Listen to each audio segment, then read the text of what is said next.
I'm Mark Duke and I am basically Director or Technical Director of InBay. My name is Christian Wright, I'm the Managing Director of InBay Limited. I'm Pip Thomas and I'm the Managing Director of Invest, which is the training arm of InBay. I met Mark in 2000. At that time he'd had the great idea of starting a .com business. We actually met in a software company that we both worked for. Didn't really get on with Mark when I first met him. Fair to say, I think we both thought we were a pair of plonkers. He was introduced into the team. I didn't quite get on with him too well, but I quickly learned that basically Christian's got skills that I don't have, basically. Mark discovered that actually I could do things like read and write, which isn't his strong point. Mark, of course, excels in doing things of a more practical nature, which is, again, is not my strong point. So over time we realised that actually one could do what the other couldn't. All of a sudden we were becoming very good friends. I'd love to say InBay was a huge planned exercise. It wasn't, because the aforementioned .com went down the pan, and the department that Christian and myself worked for was sold off to a printing company.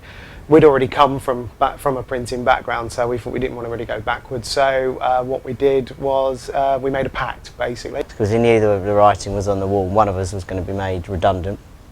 And so he said, right, whoever's made redundant, the other one will jack the job in and we'll start a business. And that's what happened, but I won't, as I said to you earlier, I won't tell you who actually was asked to leave. So I was made redundant.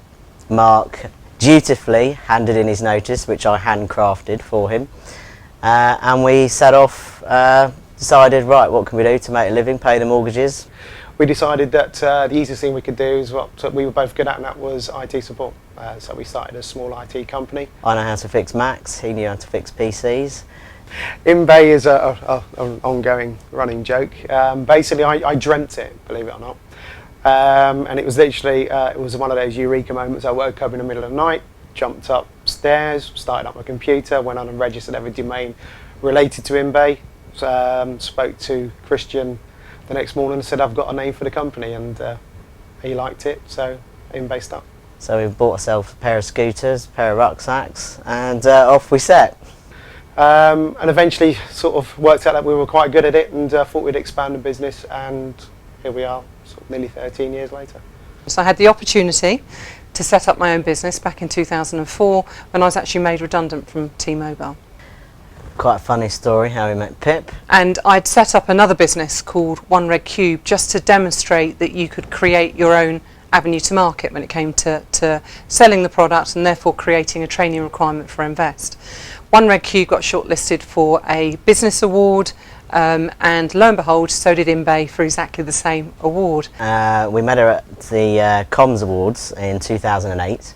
So we ended up sharing a table on a very how should I say it, alcoholic evening, but a great evening, where we were both up for an award to celebrate the successes we'd had.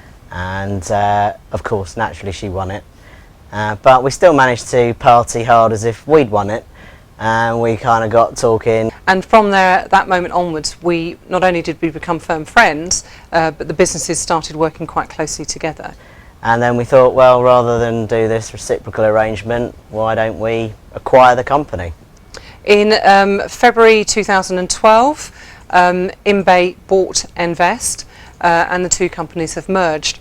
Invest completes the circle, really. We have always excelled at installing equipment, specifying the right equipment, but we've never closed that loop in terms of training people with the equipment, so they know how to get the best out of it.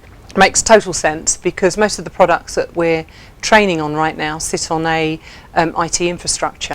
We've got great ambitions to grow the business even further. We're obviously looking at other products and services. We're expanding out to NOC services, which is network operations centres and so forth.